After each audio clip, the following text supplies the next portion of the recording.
Welcome to A1R Psychic Radio here on Moonstruck TV with Amanda Hall, psychic, all the way from the Gold Coast.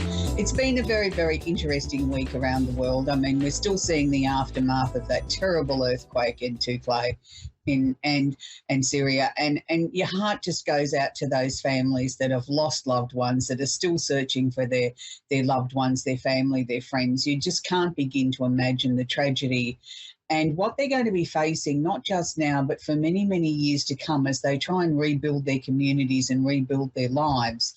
And you just can't fathom how Mother Nature can be so cruel. And I don't know that it's necessarily a definite blow from Mother Nature in as much as trying to cause this much grief and loss and sadness for people. It's just the way that things are. It's sort of a sign of the times that we're not heeding her warning, and the weather events are becoming more and more intense and creating things like tsunamis and earthquakes and things like that that aren't man-made, things that we don't seem to be able to control, but yet we don't seem to be learning the lessons. And then we move on to the other side of the world where we've got New Zealand that's still reeling and trying to come to terms with Cyclone Gabrielle that went through there only 7 days ago. And they're still in great turmoil there. You know, people are still missing. People can't find family members, haven't got running water, electricity, the basic things that we take in life for granted. And, you know, I'm sure there's many, many other parts of the world that are experiencing severe weather events as well, and too many of them to mention here. But just know that we keep all these people in our prayers, in our thoughts, in our hopes and our wishes for them to have a better life, that, you know, maybe that there can be some breakthroughs that can put some little smile on their face, that, you know, there is slightly some good news coming towards them as they try and rebuild their lives. So this week we've got a tarot card of the week that I'm not going to show it on screen just yet until I talk about it. In all my years of teaching, which has been extensive over many, many decades, this is the one card that seemed to always put people go, oh, no, not that one, you know, on when they saw that come up in a reading. Now, I want to be very, very clear in under no circumstances does this card mean what it says on the words that are on the card. It means something, well, it means not that. It's the death card. Now, the death card under no circumstances means death of person. It means a death of a situation or endings and new beginnings. So it's a card of complete change. It's actually a very positive card. If you see this card coming out in a reading, what it means is what you've been going through, what you've been trying to achieve, what you've been trying to bring to a conclusion is now coming to an end. And it's something that you've worked on for probably a very, very long time. It's taken a lot of effort, a lot of struggle, and now finally you can see the end, the light at the end of the tunnel, that the situation is coming to a close, it is coming to an end, and following that will be new beginnings. So if we think of death, you know, as being a transformative sort of time or a time of endings in our lives so that we can create new opportunities, something new will follow. We don't always have pleasant endings or changes in our lives, and sometimes we're forced into these that we weren't or we didn't feel that we were ready for, but the universe has decided for one reason or another that it's time for change and it is time for things to move differently in our lives. So don't look at this card as a negative. If it comes out in a reading for you, look at it as a very powerful card of transformation, that the winds of change are blowing through your life. And how exciting is this, that we've got some new beginnings to follow and we've got maybe some new paths to tread. I actually always feel quite excited when I see this card come out, because I feel new beauty, things that have been holding me back, things that I've been trying to bring to a conclusion are now finally coming to a conclusion. They're finally coming to an end, and I can create some new opportunities, some new beginnings, and move forward again in my life. And that's absolutely how you should look at this card. Now, we're going to move on to the astrology section, and each week my inbox is fairly full with people sort of saying how they really enjoy this. It helps them sort of understand why they might be feeling a certain way or how to sort of take the next step in their lives, and they find it very enlightening. So we're going to continue on with this. So at the moment, we've got the sun in Pisces. Now, a lot of people sort of say to me, oh, Pisces people are like two fish chasing their tail, can never get their act together. Well, nothing could be further from the truth. Some of the most talented, creative people ever born are born under the sign of Pisces. Now, Pisces might be the 12th sign of the zodiac. It might be affectionately known in astrology terms as the dustbin cycle. I don't like to refer to it as that. I look at the Pisces energy as being very, very powerful. I look at it as being the sign that can encompass the previous 11 signs that's gone before it. It's like it can take a little bit of good and a little bit of bad and a little bit of in between out of every other sign and bring it in here and utilize that if it needs to. It has the opportunity then to sort of tap into that potential of so much wisdom and so many other powers from the previous 11 signs. So to me, it makes it very powerful. So when I see the sun in Pisces, I always smile because I think it's a very creative, very positive time of the year where things can get done and they don't necessarily have to be bombastic or showy. They can be done very subtly and sort of gently, and people sort of don't sort of balk much at the change because it's done in a sort of gentle, compassionate sort of manner. So, enjoy this time because, it won't be long and then we'll be back into the full thrust of, full steam ahead and everything's, going at a tornado pace. So let's just enjoy this little bit of a gentle time where we can accomplish a lot. We have Neptune, the planet of illusion or delusion or creativity. At the moment is currently holding hands with the moon. Now, this is applicable for all the 12 signs. The next 24 to 48 hours, you may have some emotions that are going to go sort of all over the shop. 1 minute you're positive, the next minute you feel like you're negative, you're nothing, the world's coming to an end, and then the next minute it's like, oh wow, I've just had that aha moment. So just work with the emotions, don't get too bogged down in them. It may be a very creative time for people that are very creative, particularly for songwriters or script writers. They'll find that the words just absolutely flow. For painters, the same sort of thing. It might be a time when they're going to do a very long haul at the easel where they just can't stop because everything's sort of flowing and they forget to stop to eat. And that's okay because these flashes of genius don't happen very often. So we do have to take advantage of them when they do. For the rest of us mere mortals that aren't in any way that sort of creative with a paintbrush or words or can write songs, we might just feel that we, find ourselves being a little bit daydreamy, that we're stopping and sort of, smelling the roses a little bit more, or stopping and listening to that song that's on the radio, or putting more music on our turntable and sort of avoiding going to work or doing the chores that we need to do. We'll just have one more song. And I think that's good for our soul. I think sometimes if we play hooky a little bit like that and allow ourselves that little bit of indulgence, quite often some of our greatest light bulb moments happen then because we've, sort of taken our eyes off the focus of what we should be doing, and we're stilling our mind a little bit, almost like a mini meditation, and we're allowing our mind to sort of share with us other things that maybe couldn't come in because our mind is too cluttered and too focused on the things at hand.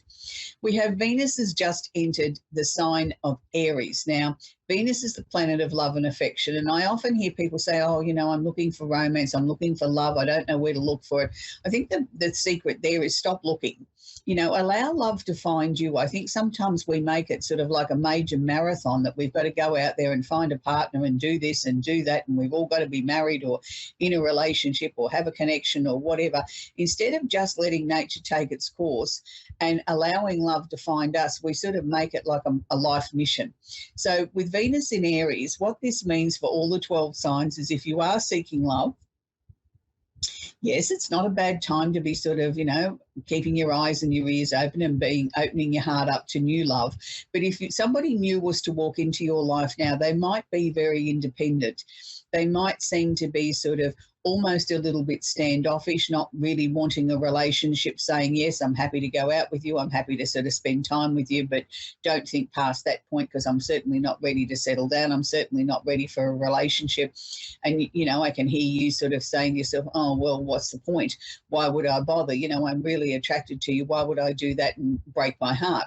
Sometimes we need to just follow our heart and keep going with something like this, because many times when people say I'm not ready for a relationship, or I don't want one, or my life's too busy, or whatever, they just are vibrating off fear, or sort of telling themselves they're not ready because they decided that they weren't going to be ready. And sometimes love sort of sneaks in underneath, doesn't it, and sort of changes the whole perspective. So don't look at things in a negative, look at things in a positive, and just enjoy what's being offered to you at the moment. And, you know, the other way of looking at Venus is that Venus is the things that we love to do. So this might just very well be the time, if you don't have that someone special in your life, or you do, and you want to go and pursue something that really puts a smile on your dial, now's the perfect time to do it. And quite often people find that they take up new hobbies under this sort of energy of Venus in Aries, because they're allowing themselves to be a tiny little bit selfish and sort of do something that really pleases them. And there's certainly nothing wrong with that, because if you're happy in yourself, then you radiate happiness around you. So that's an important thing to remember too. Sometimes we need to just do some little thing for ourselves. We also have Jupiter, the planet of luck and expansion and opportunity, is holding hands, Chiron, which is one of the Arabian parts, which is where we look for things that need to be healed in the chart.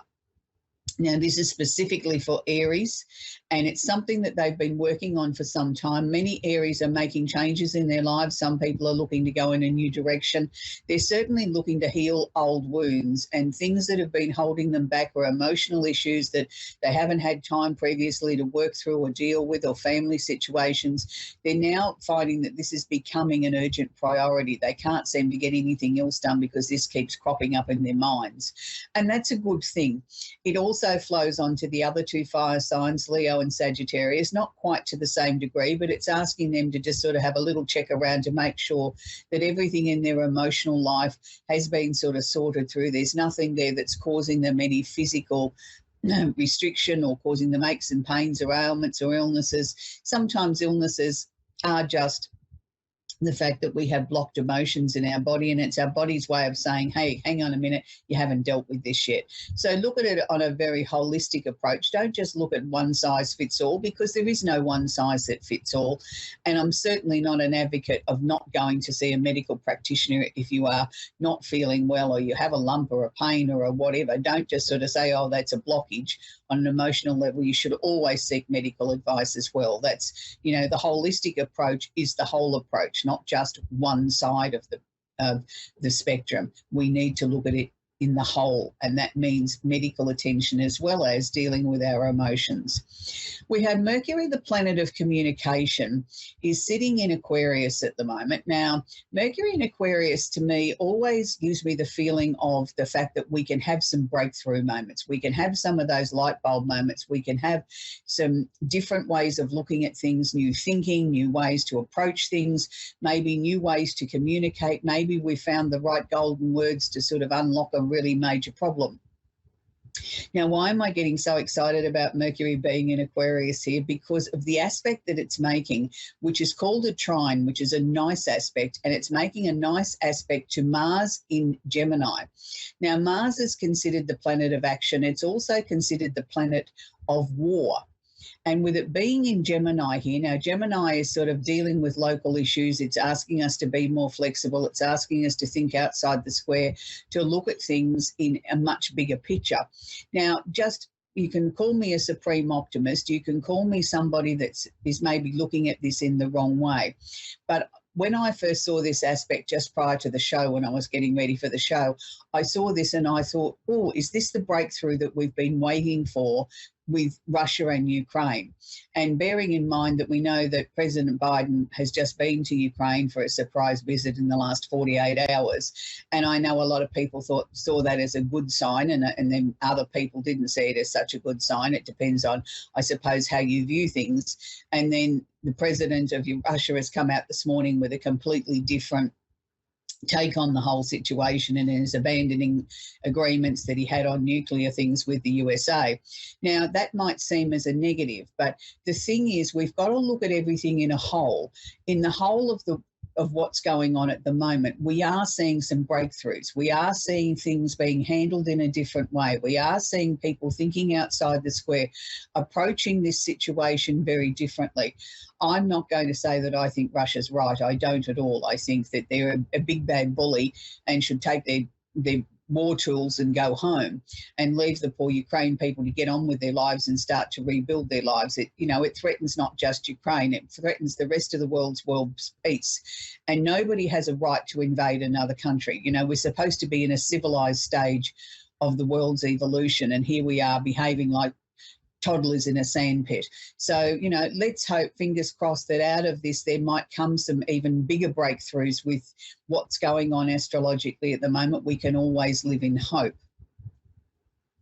Now, finally, we still have Saturn, the planet of discipline, is sitting in Aquarius. Now, this will bring some solidity to what I've just been talking about previously with Mercury and Mars. This brings a stabilisation. This brings people that were maybe not paying too much attention to what's been going on before, all of a sudden sitting up and taking a little bit more notice and saying, okay, maybe it's time now that we need to act. Maybe we can now sort of put our hand forward or put our hand up to contribute more in this situation and help Ukraine get on top of this situation before it escalates out of control.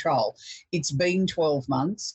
It's not going anywhere in a hurry, so maybe we need to ramp up our contribution to Ukraine under the umbrella of world peace. So let's just, stay tuned, be positive. Let's just hope by some miracle that the president of Russia decides that he's had enough of this game and he wants to get his war tools and toys and go home, and everybody can live happily ever after. We can always hope.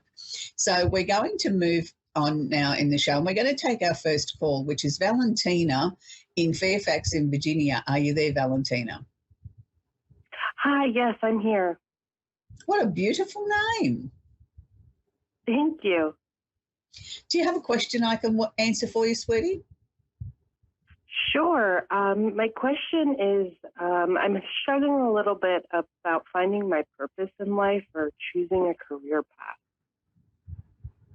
Okay. Look, that's a very valid question to sort of ask, Valentina, and it's one that I think most of us struggle with at least once or twice in our lives, because, we go through life in different cycles and we have different things that we want to achieve, and we have different dreams when we're in high school to when we sort of go on to college or we go on to our first job or whatever, and those things change over time and they evolve. And, it's not uncommon for people to have a couple of times in their life where they wake up and say, who am I? Where am I going? What am I doing? What is my purpose? And it's like, sometimes it's not an answer that can be answered quickly because it's got many layers to it. And sometimes we're ahead of where we need to be for the next round of changes that are going to come into our life. The first thing that they were sharing with me psychically for you, Valentina, was the fact that you are definitely at a crossroads. But I'm also going to say to you that this time of not knowing is actually very valuable. It's allowing you to sort of tidy up loose ends, to sort of look around your life and say, oh, that needs finishing. I don't really want that anymore. It's like a real clear out sort of time and a tidy up time and sort of getting you ready for the next thing. I don't know that you've necessarily even seriously looked at yet the next direction of your life. And I'm not saying that you're not trying to find answers. I'm just saying I don't think the right answers have been put into your mind yet. They're showing me, and you're going to sort of say, gee, I don't want to wait that long, but they're showing me the month of August as being the real turning point for you this year. And I know we're only in February and that sounds like an eternity away. But if you look at it and sort of say to yourself, okay, I'm going to allow myself this time to say I don't know, that I'm open to suggestions, I'm open to ideas, I'll look at everything, I'll give everything a fair hearing, and I'll either say yes or no or maybe to it. And by doing that, I think you'll start to sort of see a pattern emerging that how much stronger that you're becoming, what it is that maybe you want to sort of start embarking on. They never show me a direct career path because that still has to be our choice, Valentina. But what they are showing me is you're going to be working with people. It's going to be something that I think that you never thought that you would do or never entered your mind as being, oh, gee, I want to do that. It's going to be something that's going to slowly come towards you. Did you go through a relationship breakup or a major turning point as far as people that you trusted in your life last year? I can't say I have, or not that I can think of. Yeah, but was it just the fact that you started to look at people in your inner circle and worked out who you could trust or who you wanted to invest time in, and there was some that sort of fell by the wayside that you sort of looked at that and thought, that's not for me anymore? Yes. Yeah, because they were showing me somewhere between, again, I'm going to come back to August, but it was like between August and November last year, it was like I really put everybody under the microscope and decided who was best to go with me on the journey moving forward. And that was a really important part of this process. And sometimes processes aren't sorted out in a month or 6 weeks. Sometimes they can take, a couple of years before we get from the beginning point to where we're sort of comfortable that we say that we're on our path. But I know that you will be guided. There's also going to be some very strong dreams that you're going to have. And I'm going to suggest to you, even if they don't make any sense, write them down. Write down as much detail as you can, even if it's obscure, because in that will be part of the answers that are coming towards you. You also used to be, in my opinion, a very sensitive person. You took on everybody else's problems as if they were your own. And that was something that you had to work consciously on not doing, not being like a sponge and absorbing everything else. Are you aware of that? Do you feel you've got that in some sort of control now? Yes. I've been actually working on that. Yeah, good. See, these are all part of the things that are getting you ready for the change. I just know you're going to be working with people, you're going to be very fulfilled, and they're showing me a beautiful big pink heart, which usually means that you're surrounded by love. So that's where we've got to leave Valentina at the moment. We're going to be working now with Clayton in Doncaster in South Yorkshire. Are you there, Clayton? Hello, yes, I am. Do you have a question I can work with for you, sweetie? I've recently just applied for a house, and I was wondering if I'm going to get that one. Okay. So is this a house to rent or? It's in a part of a competition. Okay. All right. There still seems to be, what I'm going to say, a couple of things that you've got to answer or submit. They're not saying no, they're just asking for more information.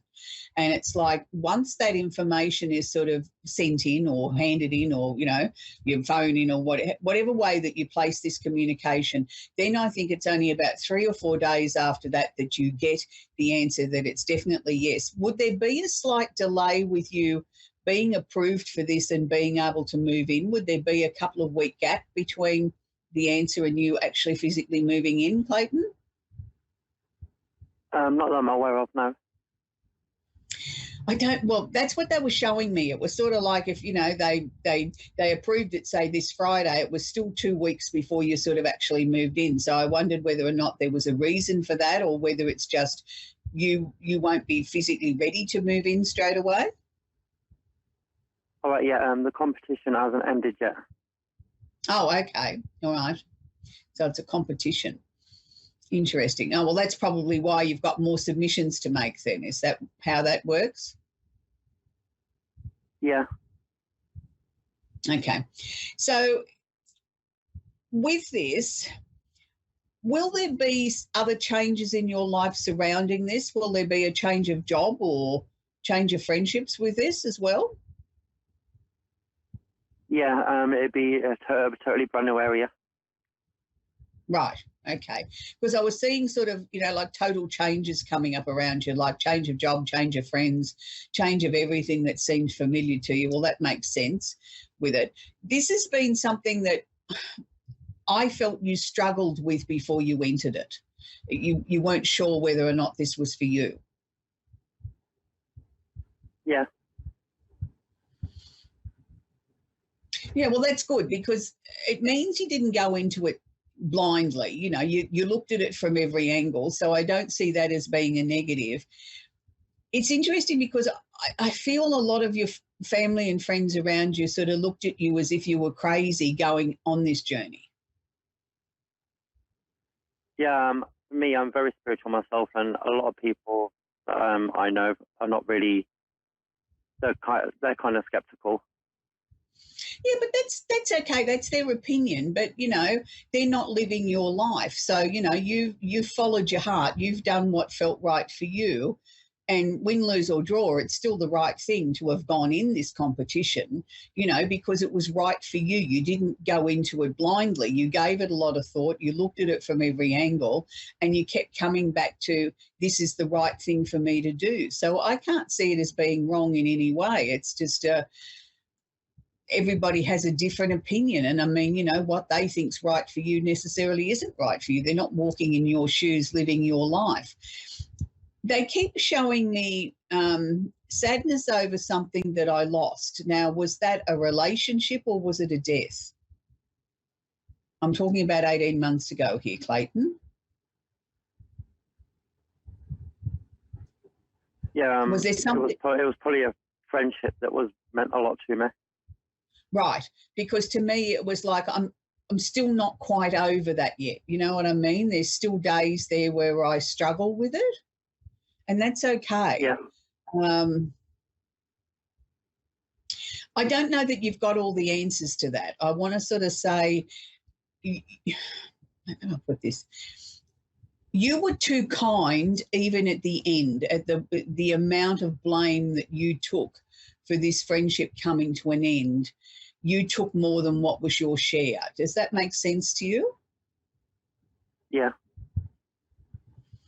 And I want you now to sort of turn around and give yourself a hug and a pat on the back and say, I was the best person that I could have been. I couldn't have been any more generous, any better friend, anything better than what I was. And you did that, and you did it because you truly did value that friendship. I want you to be able to let this go now and move forward, because you deserve so much more, and more is coming towards you, Clayton. That's where we're going to leave Clayton now. We've come to the end of the show again. It's always interesting how quickly time flies when you're having so much fun and working with people from around the world, which is always our honour here at A1R Psychic Radio, to be able to help people over all the different shows that happen during the week. And everybody has a different way of working and a different way of giving an answer and helping people right around the globe. This week I want to leave you with an old song, but a very beautiful song. And when you go back and listen to the words, and it's been covered by many people over the years, but the original version I think is still probably the best. And it's one of those ones that I pull out every now and then and I listen to it, and it's a song that always makes you stop and be thankful for where you are in your life at the moment. It's Simon and Garfunkel's Bridge Over Troubled Water. It's a beautiful old ballad. And why don't you put that on your, however you get your music downloads these days. I'm old-fashioned. I like mine on the turntable. I like to get my vinyls out and put them on, and I'm old-fashioned. I like to get my cassettes out of the drawer too, so I know that's showing my age, but whichever way you get your music these days delivered, Simon and Garfunkel and Bridge Over Troubled Water. Until next week, bye for now.